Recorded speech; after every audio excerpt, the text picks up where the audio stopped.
And when I get those feedback, that motivates me to then bring about those changes. And I'm so glad that you liked the little bit of psychoeducation that I incorporated. And regarding the question about when to ask the miracle cure question, I think Victoria is here, so I would ask her to answer that question, because I think in David's style, we have an amazing answer to that question, and Victoria is going to give that answer. Okay. Can you repeat me the question, please? Because I was sending the link and I didn't hear the question very well. All right. So the question was that at what stage do we ask the miracle cure question? Okay, we have to ask we can ask the miracle cure after doing the invitation. No, for example, if you say, do you want to work today with your anxiety, or do you prefer to work with your relationship? Or maybe there is something else that you didn't tell me and then you want to share with me. If the client, let's say, that will say, no, I want to begin to work today with my anxiety, so this is a good moment to do the miracle cure. We can ask them, okay, you can imagine that this is the best session of your life. Maybe it's a miracle session. What could you like that will happen in this session? What can change in your life? What can be different? So then we can know how what is wanting our client, and if he's really ready to begin to work. Because if he says, okay, I want to get out my anxiety and I want to be free of this pain, we can continue. But if the client says that, okay, I want to have a girlfriend, and with that I will not be anxious anymore because I don't have to ask girls to go out. So we have to say that we cannot help him with this. We cannot give him a girlfriend, but that we can work in the social anxiety, and that we have very good methods that will help him to take out his anxiety, and that he can be more, how can I say, and he can do it better without anxiety, and that I'm sure that if he's going to work, he's going to be a lot of good results. So this is the miracle cure, and this is very important because it's part of the specificity. No, it's part of what the client really wants to work. No, and we can see if what he wants, we have it in the table. I don't know if you understood. If not, please let me know if you have some questions. No, I think it was pretty clear that once the client is ready and has accepted the invitation, then would be a good time to offer that miracle cure question to get deeper understanding and be on the same page collaboratively about what is the direction that we are going to take up in today's session. So yeah, that was very, very clear, I think. Thank you so much for that answer. And yeah, with that, we can now proceed with today's agenda, as in the paradoxical invitation. And Victoria, I'd like to tell you that we have sent your PPT to the group, and everyone has the PPTs with them beforehand. However, if you want to share the screen and want to make the presentation that way, that's also fine. Okay, thank you very much. I want to welcome Nicole, and Jenny, that they came from Mexico to join us, and welcome both of you. And so, Silvina, we can begin? Sure.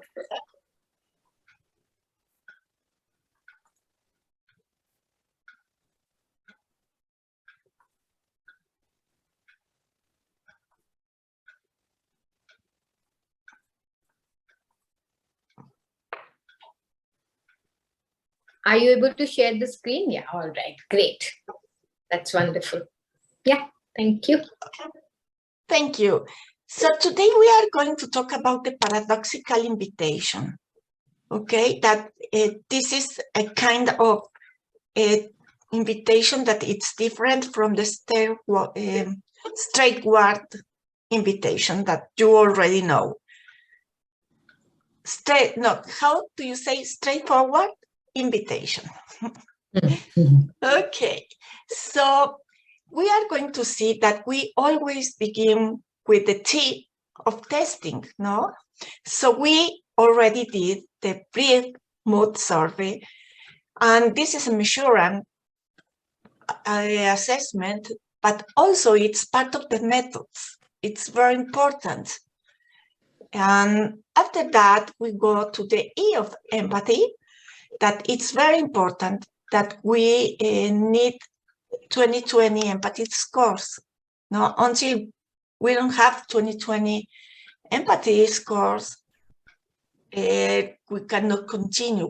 It's very important that we will get these scores, because that means that we are really understanding the patient. And if we understand what the patient really wants, it's the only way that we can work in a good way with the patient.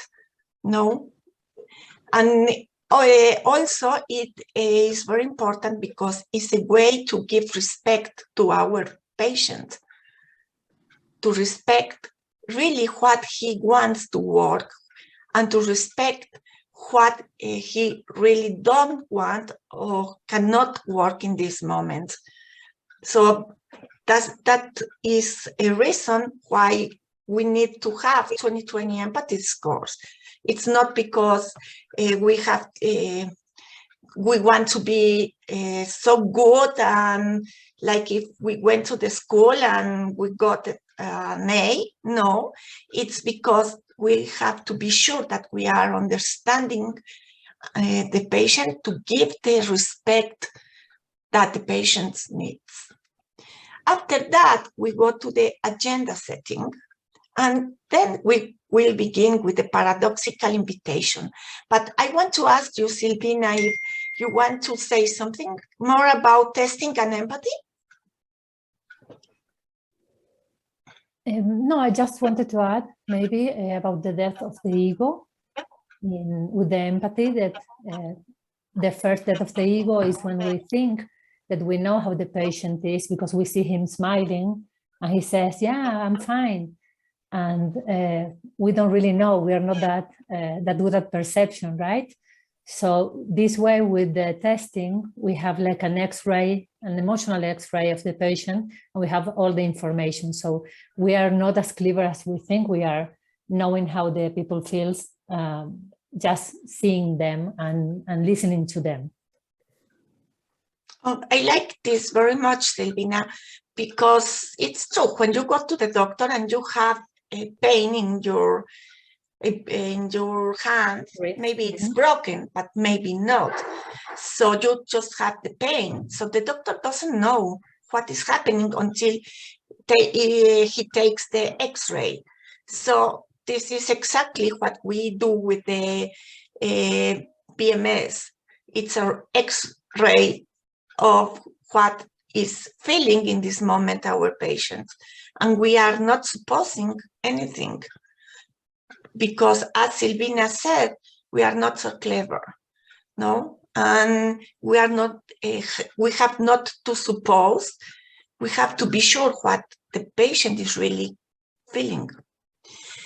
So after that, thank you, Silvina. And after that, we are going to continue with the agenda setting. And we are beginning with the paradoxical invitation.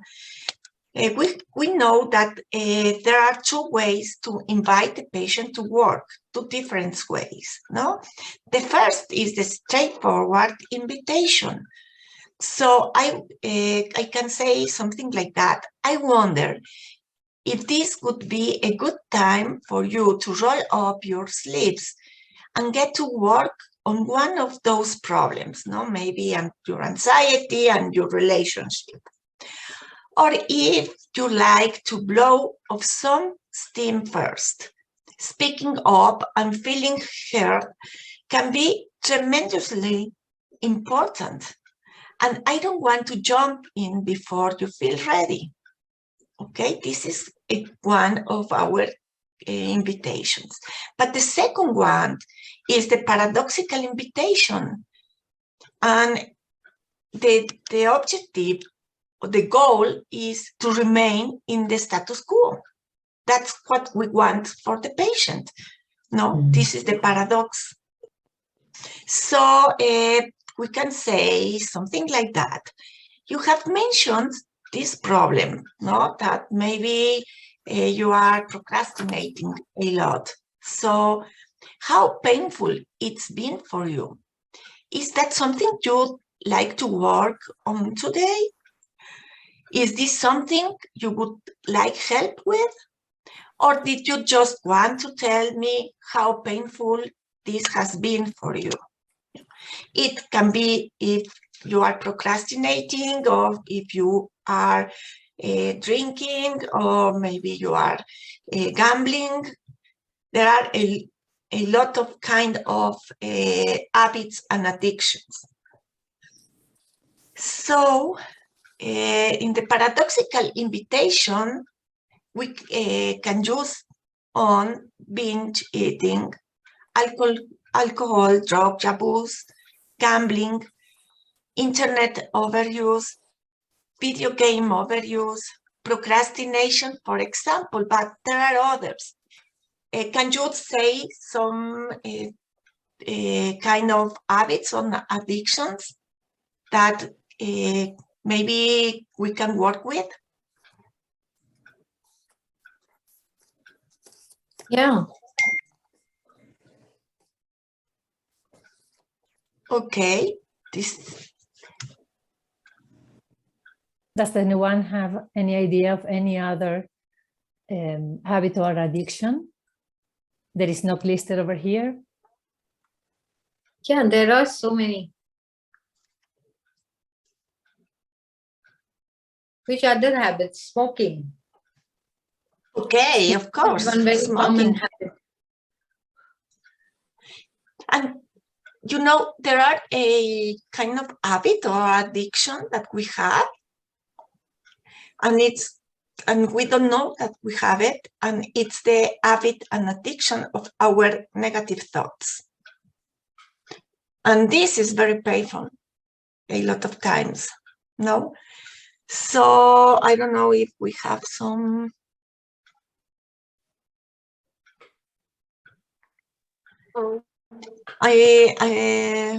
The process resistance is addressing in the paradoxical invitation.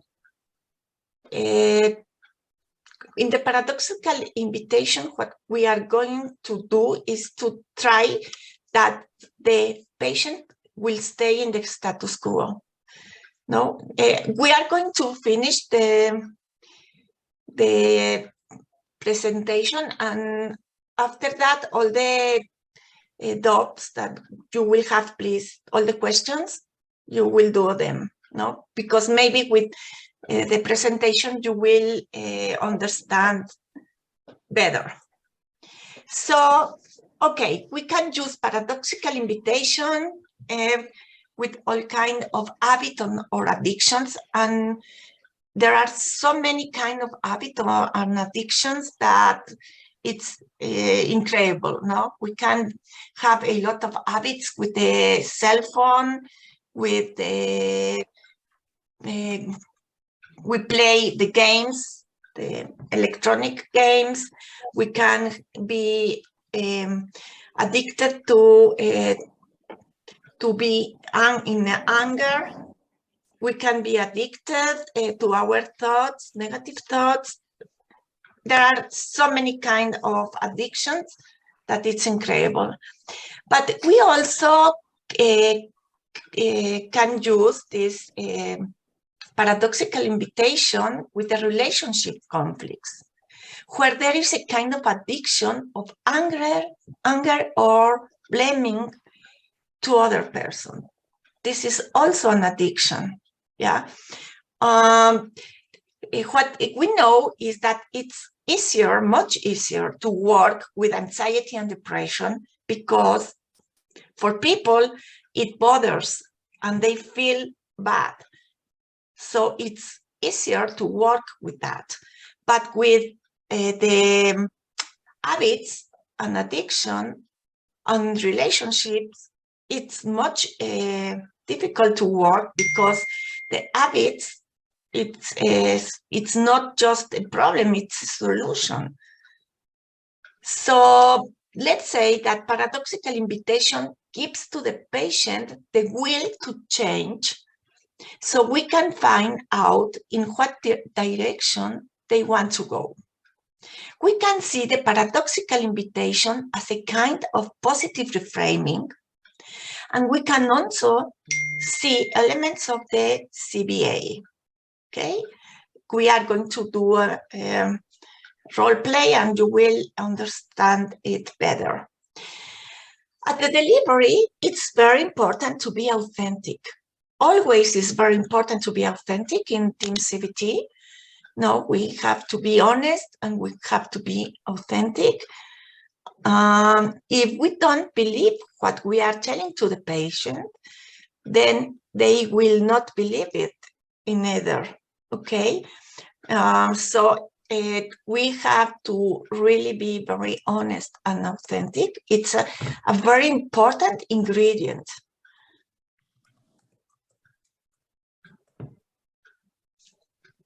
So let's see that there are two components in the paradoxical invitation that are very important. The first is the carrot, but we have to do a very juicy carrot. No, what will they gain if they make the change? No, so our carrot has to be very juicy and very enthusiastic. And after that, we will use the voice of resistance. Why would they want to change if they enjoy to drink alcohol? It's not fair to ask him to give it up. We must be able to see what is tempting about the status quo for the patient. We use open hands. Probably you don't want to make a change, no? And after the patient convinces us he or she wants to make the change, we help them establish the goals of the therapy. This is very important, to establish the goals of the therapy, no? How he's going to do it. For example, if the goal is, the problem is procrastinating, okay, we are going to ask him what is the goal, at what time he's going to begin to do these things that he didn't do, what is that he will have a schedule, how, when he's going to rest, when he's going to play, when he's going to see TV, to watch TV. But it's very important that he will have this goal and that it will be able to be true.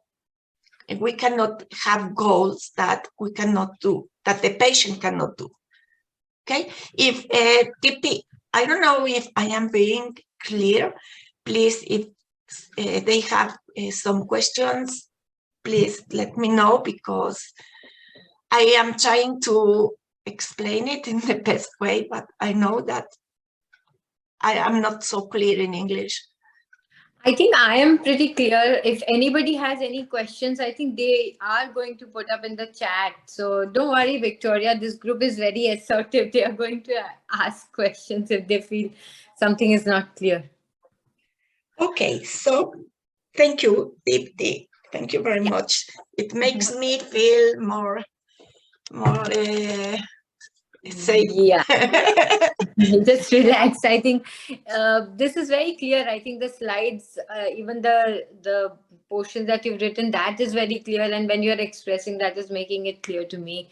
So I'm sure others are also understanding. See, we are already getting some. So kindly do put it in the chat if you are understanding even the positive comments. I think that is going to help Victoria know that you are following through. And if there is any queries, please feel free to put it down on the chat. Yeah. Thank you. I think that Shravan, how do you say it? That's correct. Yeah. Shravan. Yeah. Hi. I think I just said, I just gave a thumbs up saying that I'm able to understand it clearly. So that was not a hand raiser. Oh. Thank you very much. You are very kind. It helps me a lot. I feel really better. Okay, so let's go. After the patient convinced us that he or she wants to make the change, then we help them to establish the goals, as we said, no? It's very important that the goals will be able to be done. If not, we are just going to do that the patient will be frustrated and will think that he's never going to be better. So the question, the main question is, does the patient want to change now or never? No? With the anxiety and depression, maybe the patient wants to change, but he needs more empathy, more to be listened. But here is now or never. Sometimes the patients that have habit and addictions and problems with relationships, they just want to talk about that and that someone listen to them, but they don't want to change. And we have to respect that. So it is a very challenging technique. As Dipti said at the beginning, it's very, very challenging. And the idea is to create a strong contrast between all the benefits the patient may gain, but also the powerful reasons that they may have for not changing. Okay? And it's very challenging also because we want to help, because our ego says, oh, I know how to help you. No, because I am a therapist and I know so many things that can help you. And you are wrong, but this is not the way. No, we have to stop. We have not throw the help, and we have to do what really the patient wants. And if the patient doesn't want to work the addiction, we cannot work it. So when we do the open hands, we are also saying, okay, I respect you. No, it's okay for me. So, okay, let's go to the next one. Vicky, I think Rima has a question. Yeah, Rima. Hi, I'm just wondering, because the way that it said the paradoxical invitation, because I know TEAM, the idea is that you're supposed to use the tools. That's the only way that you can actually get help. So if someone actually says, well, because you're kind of saying, well, maybe you don't want to change, maybe it's not a good idea and you just want to talk. So do you then refer them to somebody else, or do you just, do you say, like, do you want to work on something else then, or what's the next step? Because TEAM is around the basis of using the tools. Yes, of course. Let's say that the patient doesn't want to work in the habit, no? So we do an open hands and we can ask, there is something else about you want to work? Yeah, you are right, Rima. Right. Okay. So you just say, okay, then, but you're, because what you're saying is that, you're saying, okay, do you want to work on it, or do you want to just tell me how painful it is? So you just listen to them empathize for a long time and then say, okay, well, what do you actually want to work on? Okay, you just listen to them, and after that you do an open hands, and you can ask, there is something else that you need help, because you just listen to the patient and he doesn't want anything else, but maybe the patient has anything else.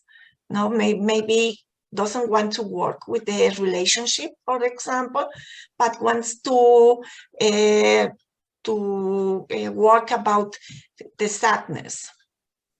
So you can change and you go to work with the sadness. Even if the relationship is being very painful and with a lot of violence, if the patient doesn't want to work it, we give up. That's the open hands, and we respect the patient. Okay. Does it make sense to you? Yeah. No, yeah, obviously, yeah. No, it does. Thank you. Thank you very much, Lima. So we can see that the paradoxical invitation is this something you want help with. Remember, the compulsion is a solution, not a problem. Not everyone wants to give up a good solution.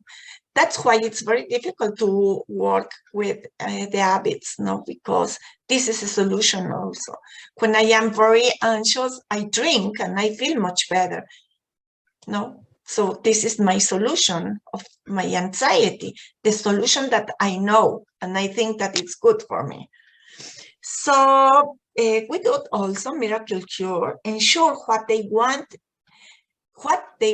is on the table, is what we were talking about, no? If a miracle happened in today's session and you left feeling like something fantastic had happened, what miracle could you be hoping for? No, something very important is to ask, what will be different? What will change in your life? Okay, and after that, we can go to the specificity.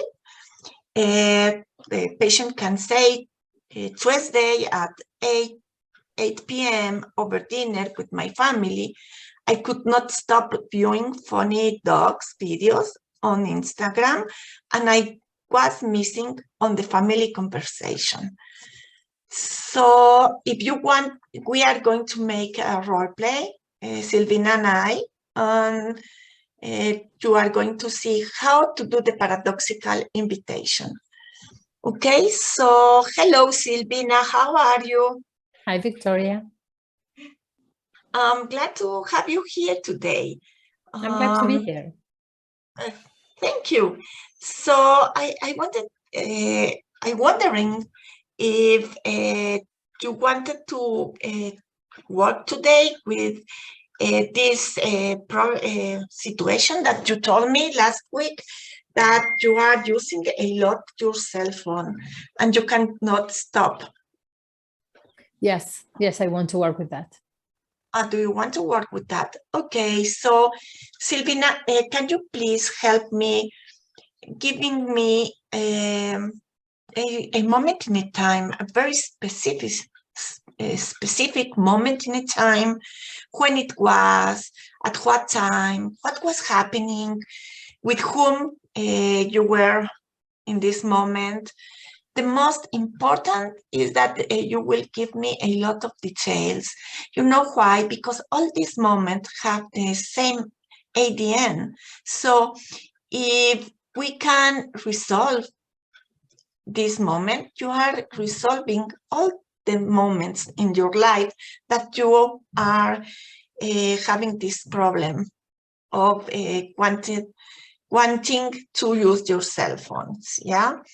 It's like if you, for example, taste a, how do you say, gota, Silvina? Drop. A drop of water from the ocean. With just one drop, you will know the taste of all the ocean. Okay, so please give me this moment in time. Okay, it was Tuesday around 8 p.m.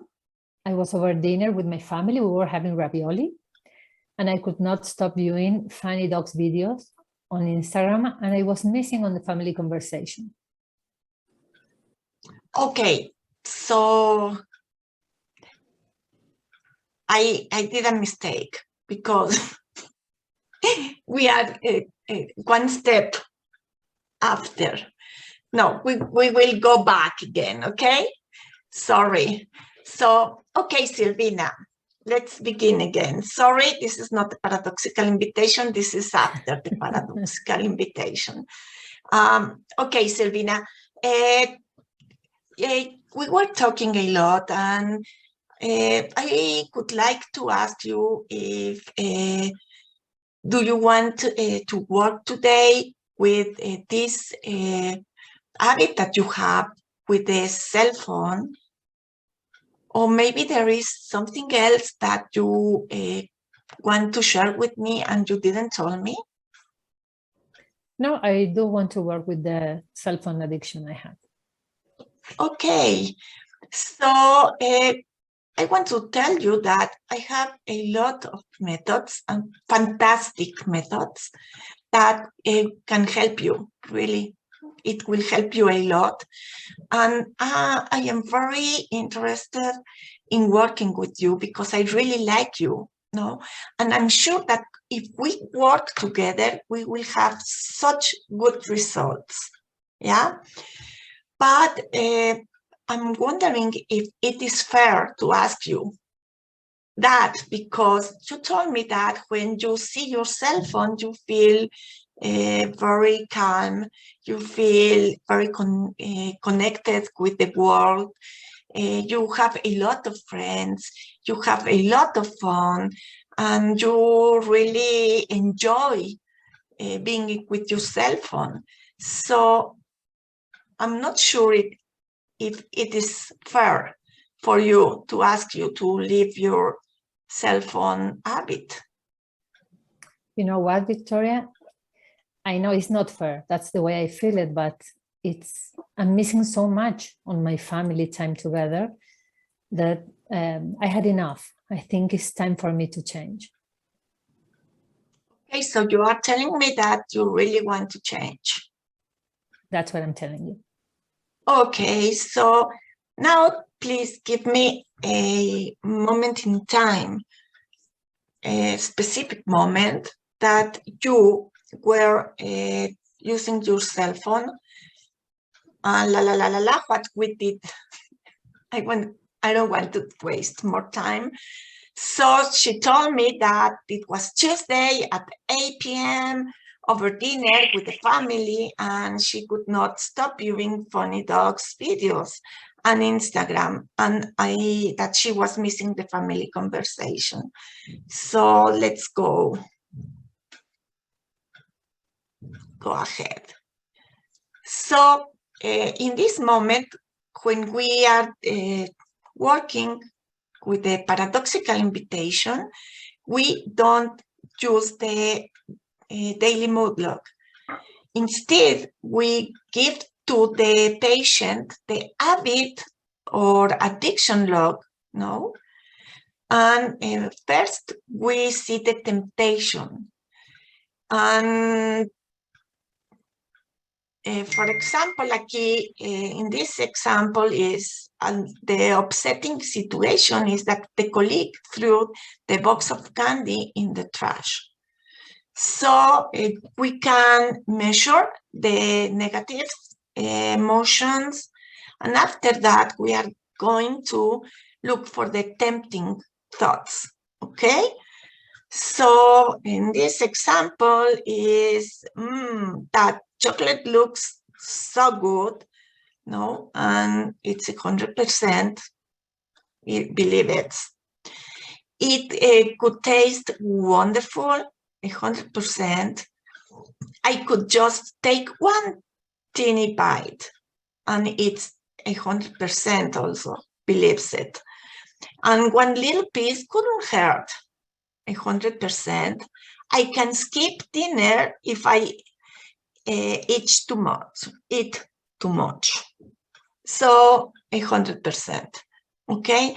Something that it's very important to know that also is that when we have these tempting thoughts, we have positive distortions. Okay. And to work with positive distortions, also it's harder than with the negative distortions. Negative distortions, as we say, they bother us and they give us pain, but the positive distortions, we like them. So it's much harder to work against something that I like and makes me feel good. After that, after the temptation, we can look for the other thoughts that they are the justification. Okay, so we look again for the negative emotions. We can measure them, how much the patient is feeling that, and we are going to look for the justifications. So what the patient says to himself: she has no business throwing good food away. No, it's unfair. Some people can eat all they want and not get fat. I deserve one little piece. I have a hard day. Or life would be terrible if I couldn't have a little reward from time to time. Those are the justifications that we give to ourselves. And it's like I am giving permission to myself to do that. No, because I deserve it, because I want to do that. Why people drink, why people eat, why people use drugs? Because they like. So this is not easy. Okay, so when we are working with habit or addiction, after the paradoxical invitation, we begin to work with the habit and addiction log. And if we were working with a relationship, we have to begin to work with the relationship journal, okay? So let's go ahead. Something that we can use also after that is the cost-benefit analysis, okay? We can list the attitude, feeling, or habit you want to change. And as you know, we have to put the advantages, the disadvantages of drinking, or the advantages or disadvantages of procrastinating, for example, or the advantages or disadvantages, like Silvina, that she all the time wants to be in the cell phone looking the dogs videos. After that, as you know, we ask to the patient that if he will have 100 points, how many points does he want to give to the advantages, and how many points he wants to give to the disadvantages. Something very important to say is that what is more, what weighs más, what is more heavy? How do you say, Silvina? I'm sorry? How do you say, ¿qué pesa más? What weighs more what in weighs your life more now? for you? The advantages? Thank you, Silvina. The advantages or the disadvantages. It's not important if you have 5 advantages and 20 disadvantages. What weighs more? So if the patient gives more points to the advantages, it means that he doesn't want to work now with that. If the patient give more points to the disadvantages, we are ready to continue working. But if, for example, the patient will give 50-50, what are going to do, Silvina, if it's 50-50? If it's 50-50, we can do also open hands, because it's in the middle. He is not ready, and he's not ready to let go the advantages or the disadvantages. Okay, it's wonderful. So we can continue. Okay, now we are going to see the triple paradox binge eating. Okay, those are the methods that we can use with the paradoxical invitation. We give the log, habit and addiction log. After that, cost benefit analysis, and after that, the triple paradox. Triple paradox is very interesting because here are all the positives. And then we are going to ask the patient for the advantages of binging. For example, what are the advantages of binging, Silvina? We do have an example ready if you want me to show it. But that's good. So let's do the role play, okay? So Silvina, you are telling me that you want to leave this binge eating. That's right. Okay? Is it right? Okay, so now we are going to do this method that it's called the triple paradox. Can you, do you want to do it with me? Yes. Okay, so I will ask you first that you will do in the list in the first column of all the advantages of binging. What are they, Silvina? Can you write them, please? Write them down. Yes, sure. There is lots of yummy food. Yeah. It's a good reward for my hard work. Of course.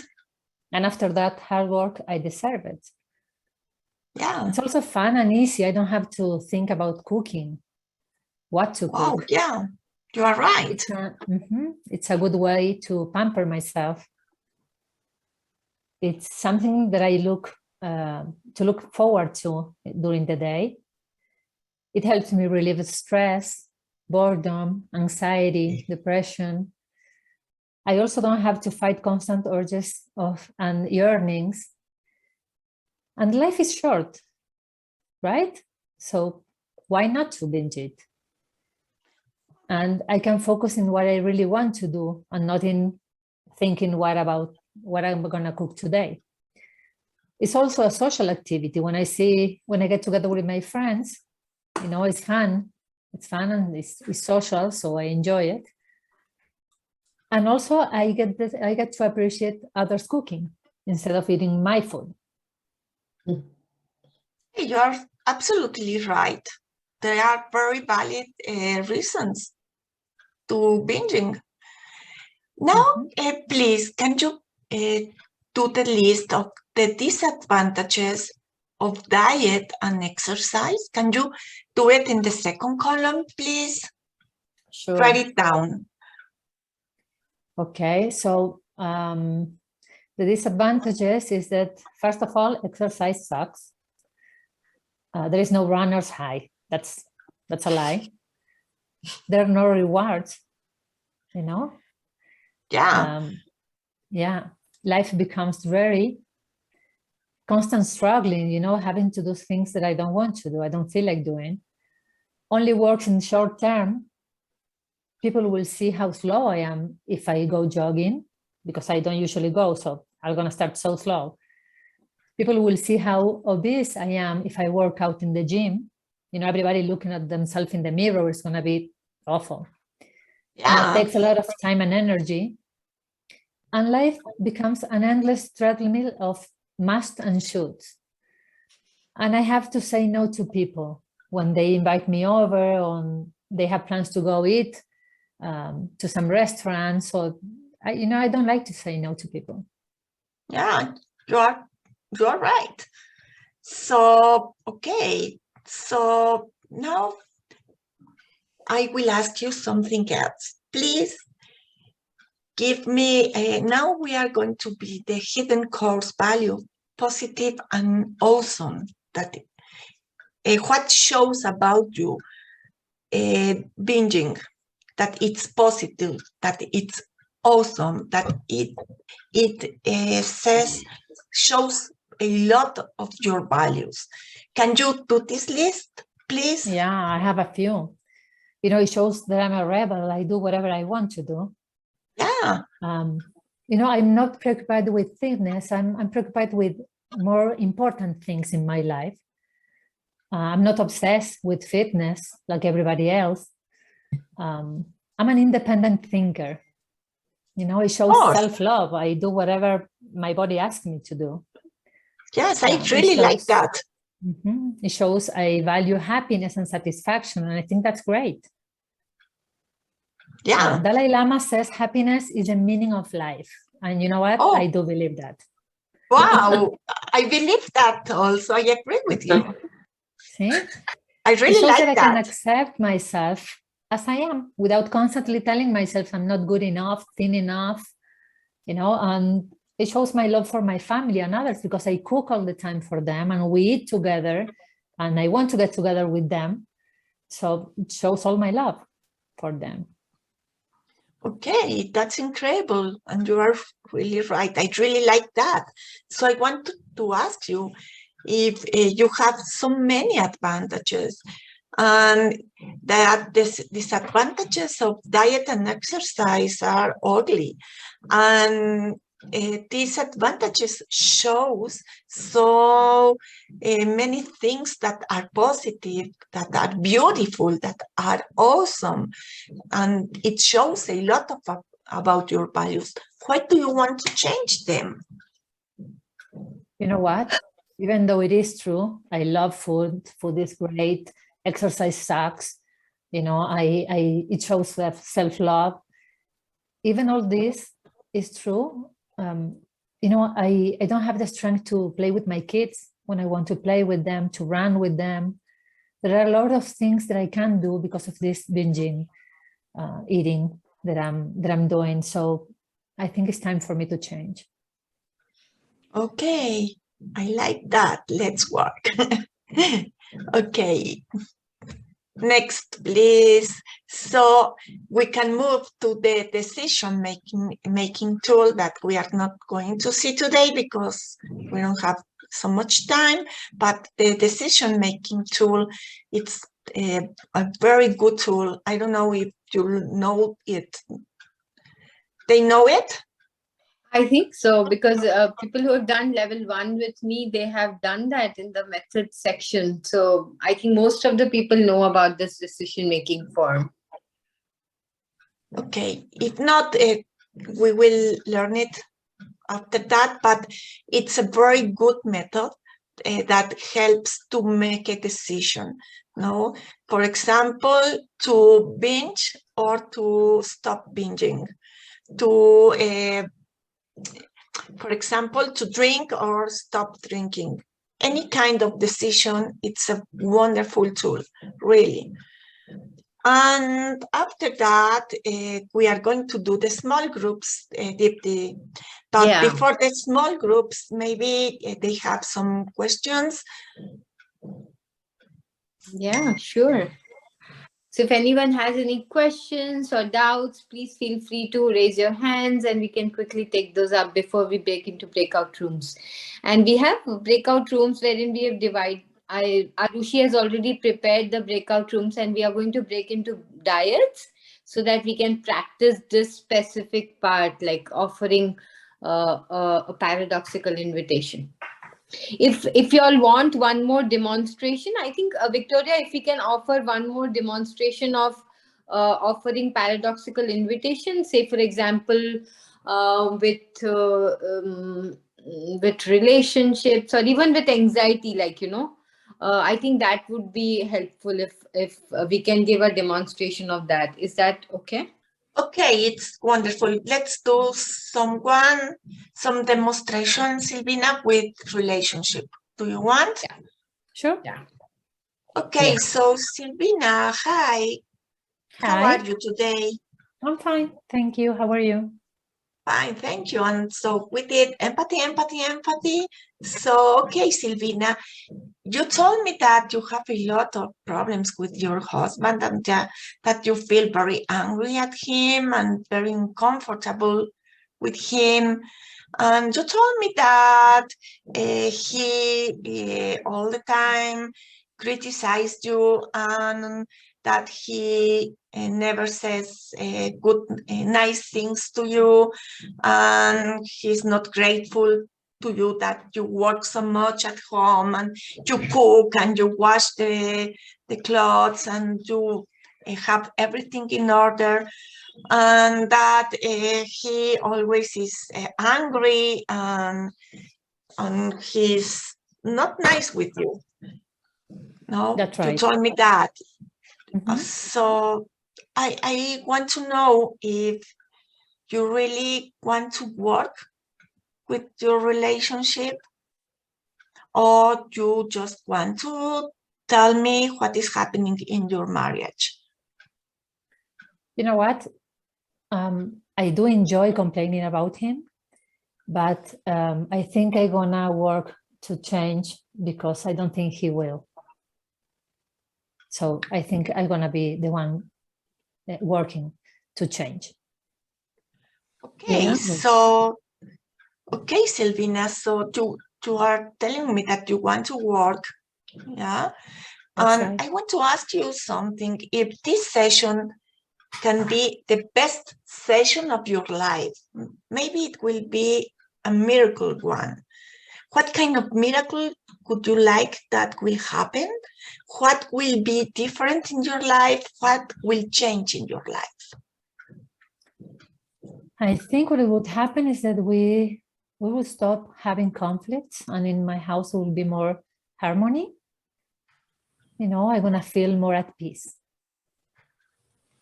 Okay, I understand. So I want to share with you that I have so many good methods. So they are so effective, really.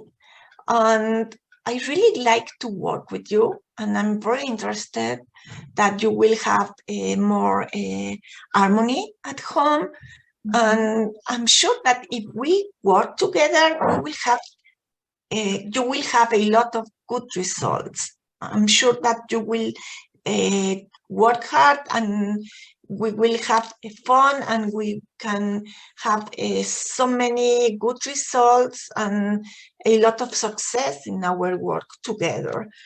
But because I have these fabulous methods that I can share with you, but I am thinking, I am wondering if this is fair for you, because you are telling me that your husband all the time is angry at you, that he never says something nice to you, that he's not grateful, that you have a very hard time at home.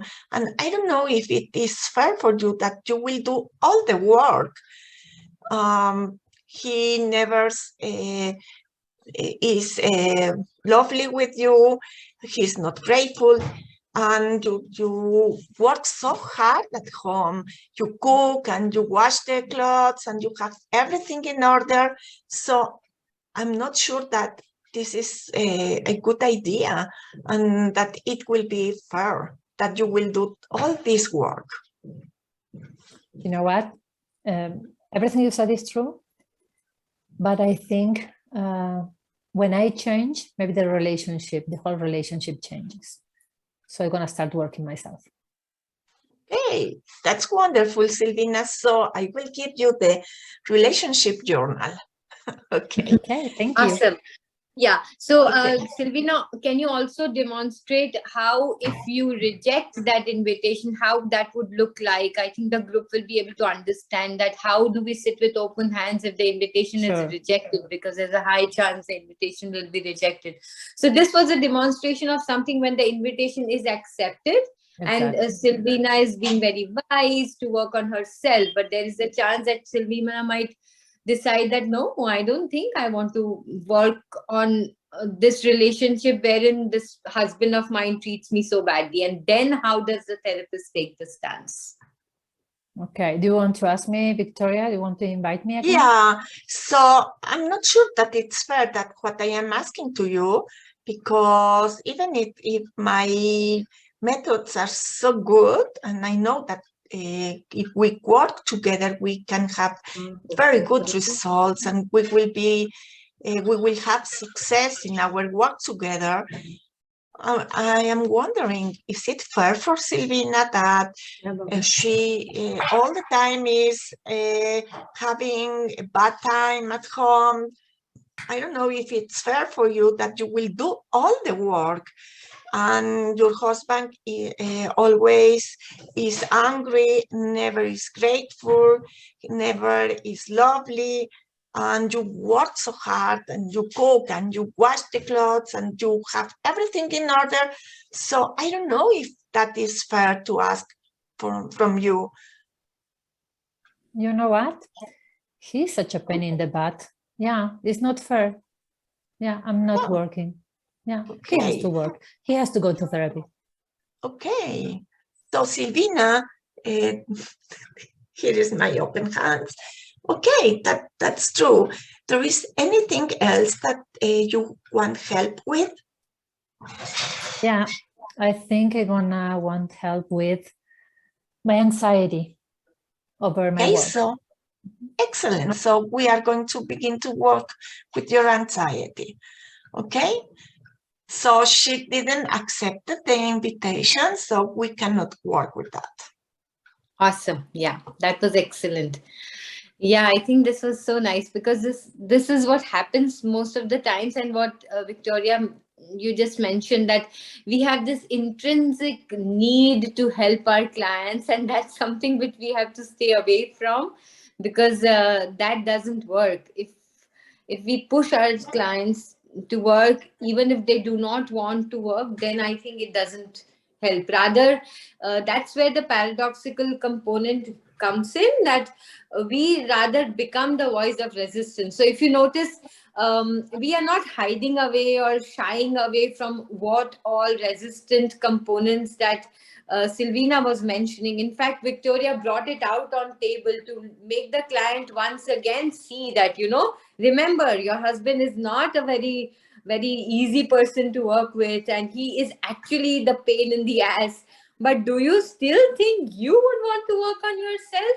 And that's where the client takes the decision, and then they start working on it. So then after you start working, there's a less chance that they'll keep coming up with those buts all the time, So I think that's where the beauty of it is, that the therapist actually leads towards the status quo and not leads towards solutions. Right? Am I saying that right, Victoria? Yeah, perfectly right. And I think there is a lot of questions, Dipti. Yeah. Someone is asking for the fallback position, but fallback position isn't the process assessment resistant. So this is something different. We can talk about it, but I think in another day, because we won't have time. Yeah. So fallback position is something which is related to process resistance. That is when they come to know that what are the things that they will require to do. That comes after doing the outcome resistance and then the process resistance. At this stage, when we are offering invitation, we generally don't give a fallback position. We generally don't. We just sit with open hands. We say that you say what you want. We are not offering any other option at this stage. Yeah, that's where there's a little difference. Yeah. Another question, Noshin. I had the pleasure to work with Noshin in the Wednesday group. Hi, nice seeing you. Mm-hmm. Hi, thank you so much for today. Amazing session. It's wow. And I just have one question in two parts. First of all, is in the beginning of the presentation, so we chose between either a straightforward invitation or paradoxical invitation. But how do we choose which one we want to do? How do I choose as a therapist which one is the one I have to ask the patient? That's a great question. And my next part of my question is, I wonder when we choose the paradoxical question, is it fair to say that we have to add the tempting thought at the same time with the question or not? Because otherwise they are very similar. Okay. Thank you.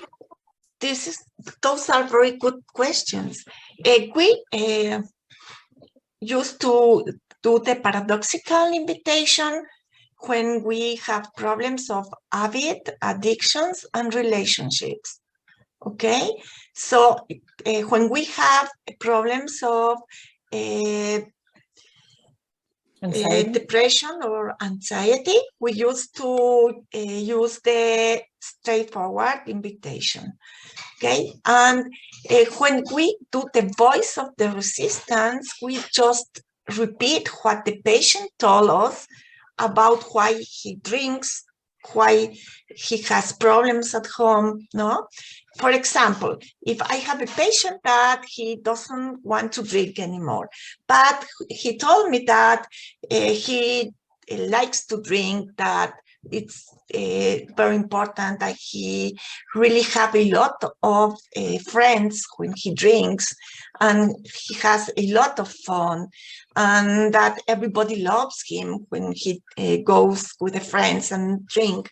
So the only thing you do in the voice of the resistance is to repeat what the patient has told you about drinking, about the relationship, about procrastinating, all the good things that give to the patient to be angry, to be drinking, no? So you, the only thing you do is repeat what the patient said in the empathy step, okay? And if he wants to work with habit and addiction, then you begin with the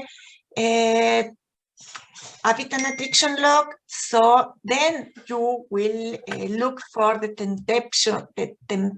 tempting thoughts and the justification thoughts.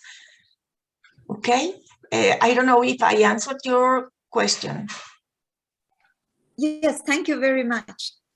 Thank you. And I don't know, Rima, do you want to ask something? I don't know if there's enough time if people want to practice, but I just wanted to say thank you for the presentation. It was great and really, really helpful.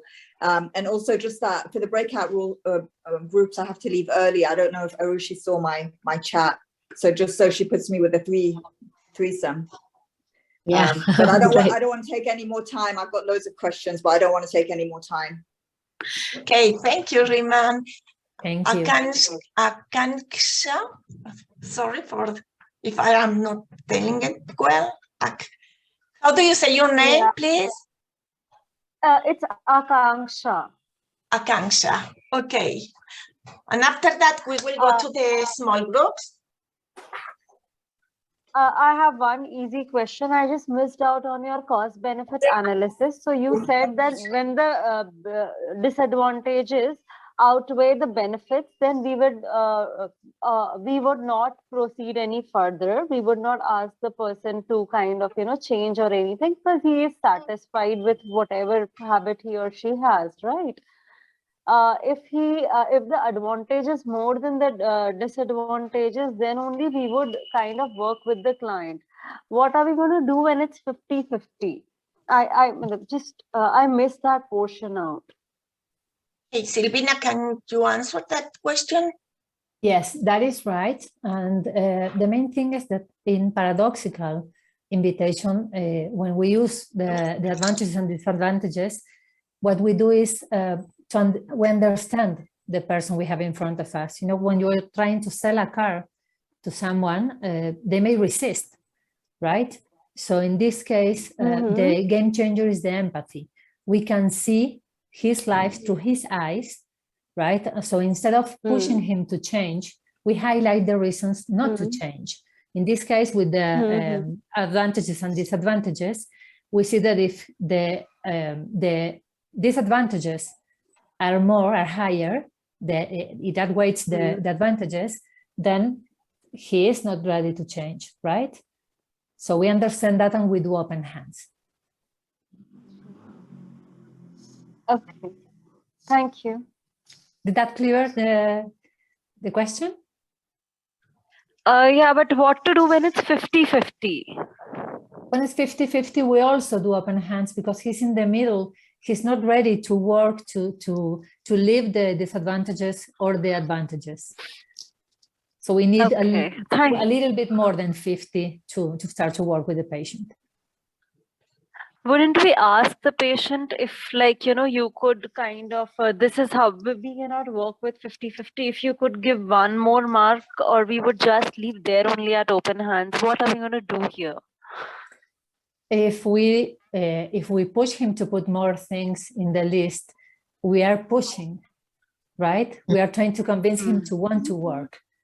And so can I answer that question? Sure. As per my side? I'm not very sure whether it's the right or wrong answer, but when I'm working with resistant clients and I see that the quotient, the weightage is even 60-40, I refuse to work. I just say that it has to be significantly more, only then you are probably seeing the advantages. And if it is not, then it doesn't make sense. Rather, let me help you with being at peace with not working. And you know, I would rather say that. And that's a paradoxical way of saying that I think it's okay if you don't work, if it is 60-40, and then automatically they start bringing in their own reasons, and that shifts the equation to around 70-30, and that is the only time when I agree to work on. Yeah. Perfect, explain. And you can also say, for example, if it's 50-50, you can say to the patient, I am noticing that you are not sure what you want to do, and we can leave here this, we can work with another thing, and later we can take it back, and let's see, you will be more clear if you want or you don't want to work with that. Because when the client is ambivalent, it's not that he wants to work, but it doesn't say also that he wants. So you can live there for some time and we'll take it again after. Maybe after that the client works with another thing, will be more clear to know if he wants or he doesn't want to work with this topic. Yeah. Is it clear? Okay. It's very clear. Thank you, Victoria. Thank you so much. And thank you for everybody. So in the small groups, we are going to work in the others. And one person will play the client and the other person will play the therapist. The client will give a short specific example of a common habit addiction problem, and the therapist will demonstrate a paradoxical invitation, and the client will accept or declines the invitation. Okay, so in the feedback, the therapist will grade himself and will give the reasons for the grade, and then the client gives feedback to the therapist with letter grade and what did you like the most and what could be been improved, no? And after that we will do role reverse. So we are ready to go to small groups, Dipti. Yeah, sure. Arushi, can you tell us the time we are coming back? The small groups are going to be for 30 minutes, right? Exactly Yes. 30 minutes. Yes, We will the come small back groups. and yeah, so we will come back at 9:45. So we have some time again for some question answers.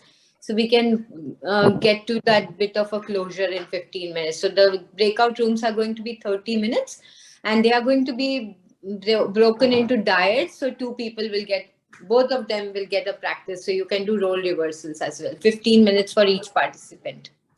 Can I quickly make a comment?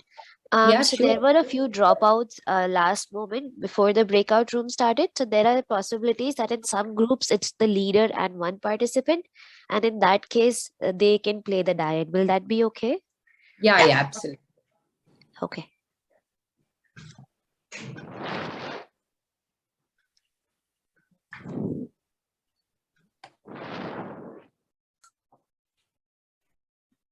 Welcome back, everyone. See all our smiles. I just love it when everyone comes back from breakout rooms. We have these broad smiles on everyone's faces. Yeah, let's hear it from someone. How was the experience? If anyone has any questions, we still have the amazing Victoria Chikuril with us and Silvina with us to answer your questions. Who would like to share your experience or raise your hands? Okay, all right. I can see Veena raising her hand. I can see Mona. Go ahead. Yeah, so I have a question, Victoria, if I may. So Victoria, I've often seen that, noticed that the habits and addiction or the relationship problem also has an individual mood problem attached to it, right? So when I'm issuing the invitation for the first time, at times I feel a little confused which invitation should I go forward with, because I don't know what is the problem they would want to work on. Maybe they want to work on the depression rather than the relationship. I'm not sure. So that makes me a little confused at times. How do you do that? Oh, that's a great question. I like it. When you do the empathy, and you are feeling that the client is ready to begin to work, it's the moment to ask from 0 to 10, how much do you feel understood? So when the client gives you 10, so you can ask if he's ready to roll out the sleeves and begin to work. And if says yes, so you ask, this is the first step of the specificity. Do you want to begin to work with your anxiety? Or maybe you want to begin to work with your problem with the alcohol. What do you want to begin to work today? Or maybe there is something else that you haven't told me and you want to share with me. If the client accepts the invitation in this moment, you will begin to work what the client wants, no? If he says, I want to work with my anxiety, you will continue the forward, the straightforward invitation. But if the client will choose the problem with the alcohol, then you will continue with the paradoxical invitation, with this juicy carrot, and after voicing the resistance. Does it make sense to you? Did I answer the question? Yeah, you did answer the question, and that was super helpful. Thank you so much. Thank you.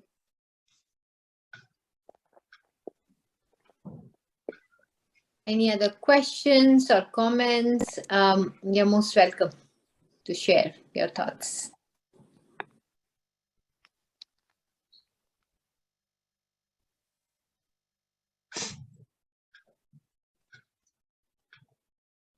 Nushin. No, right. So one thing I also learned today in the small group was very interesting to me is when we do the paradoxical invitation, basically we are targeting the coping skills. The client likes what they do. They like their habit and they like drinking. They like that habit. So basically, we are telling them, I'm going to take this away from you, your coping skills. Are you ready for that? Yeah. Yeah. Do you want that? And why do you want that? To have so many wonderful things with that. Why do you want to take it out? Remember that a compulsion is a solution. So we want to take out a solution for a client. So that's why we do the paradoxical invitation. No, stay there. Stay in the status quo. It's good for you. It shows some beautiful things about you, and it gives a lot of advantages. Why do you want to change that? Why do you want to take it out? Okay, stay there. It's what you are going to say. So the patient will give voice to the change. You give voice to the resistance, but you give the opportunity to the client to give the voice of her own change. And it's very important.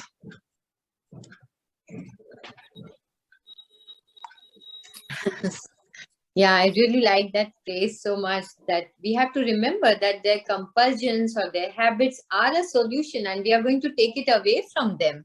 So they are the ones who have to be ready for that. And so we have to become the voice of resistance, telling them that, no, don't go, don't take that away, and let them talk back to their own resistance. And that's what the beauty about this paradoxical invitation is, that they start talking to their own resistance and we give them an opportunity to do that by becoming their voice of resistance. By telling them that, you know, your solution is going to go away. Why do you want to do that? Oh, yeah. And sometimes I make the joke that when you tell to the patient, for example, stop drinking because, you know, you will have problems with your health and you will have problems with your family and at work, and you will we have problems with everybody. It's not good to drink. It sounds like we are the grandmother telling that. I know. No? And the only thing that we do is that the client will say, why? I like that. No? When the grandmother says, oh, please stop drinking. It's not good for you. So the guys say, oh, I like to drink. It's wonderful to drink. So we take the other role. Oh, continue drinking. It's good for you. You like it. No? So then the client can really stop and think what he's doing and what really he wants, because he's going to choose. You are not going to choose for him and to push him to do something that he doesn't want. And that's why it's very effective, because the client gives the voice to the change. Yeah, I think I find this step very spiritual somehow, because it's like you respect independent will of that person who is the one whose you know, actions are in his own control. Like they are the ones who are going to bear the, you know, consequences. So who are we to decide their destiny? Let them decide. So I think it's spiritual in my understanding, because there's a lot of respect that we are showing over here. And I think that's why this is a very, very important step. And as clinicians, I think we have to undergo a lot of our own processing before we actually offer this step. And then it's a very, very master stroke, I think. It's a master stroke as per my understanding. Yeah, that's true. That's true. So it's very interesting, and that's the magic of TEAM-CBT. Yeah, no? Magic.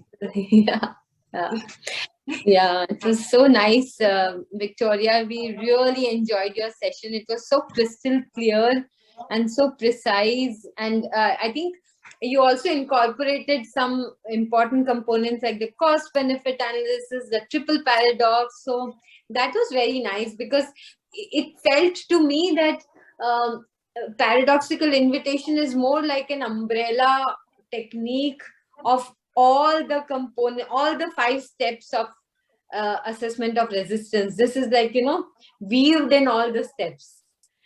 So this is like in the invitation step, we talk about outcome resistance, process resistance, steps, pieces of it, but more in a generic way. And then once again, we do it after the specific step, a specific moment in time comes up. Then once again, we take up the outcome resistance, process resistance steps. So that's how it got very clearly differentiated. So I think I just want to personally thank you for it. This was very, very enlightening. Thank you so much. Thank you for inviting me, and thank you to everybody to give me the opportunity to teach with you, to be patient with my language. And I want to invite everybody to Mexico. We will be very happy to have you. Sometimes we can do something together, no, Dipti? Yeah, I also want to invite you all to India sometime, not on Zoom, personally. And there's so much to enjoy in India. So I'm hopeful that not only you, like also Silvina and the others who have joined from Mexico, there's a very, very warm welcome to everyone, whoever is there, to come to India. And you know, we are in India, Indians are very good hosts. So you have to enjoy. Yeah, I always wanted to go. Now the world is open again, and I think that God will give us the opportunity to meet in person. No, it will be fabulous. Now I discovered, when my son discovered such a good Indian restaurant in Mexico City, that I like to go there later. Yeah, I know Mexican tasty. food is very similar to Indian food here. So I mean, it's there is a lot of similarity in the spices, and we just love that. Yeah. Oh, it's very tasty. And so I'm getting ready to go to India. Awesome. So thank you very much. Thank you so much. I don't know what is Silvina, what happened with her, but thank you in my name. Maybe she had some problem with the internet, but in my name and Silvina's name, thank you very much, Dipti. It was a pleasure and an honor to be today with you, and see you soon. Thank you so much. Please convey our respectful thanks also to Silvina. It was an honor and a pleasure to have you. And please join us once again. Not only on, we are going to wait for you to join us in person, but during this year-long program, whenever you're free on any of the Fridays, you will always be welcome, and we'll just love to have you anytime this time on Fridays. Yeah, we will come back. Yeah, if you invite us, we will come back. So thank you very much, and you will come back to Mexico also. I will, sure. Okay, thank you very much, and have a nice time. Yeah, bye-bye. Bye-bye.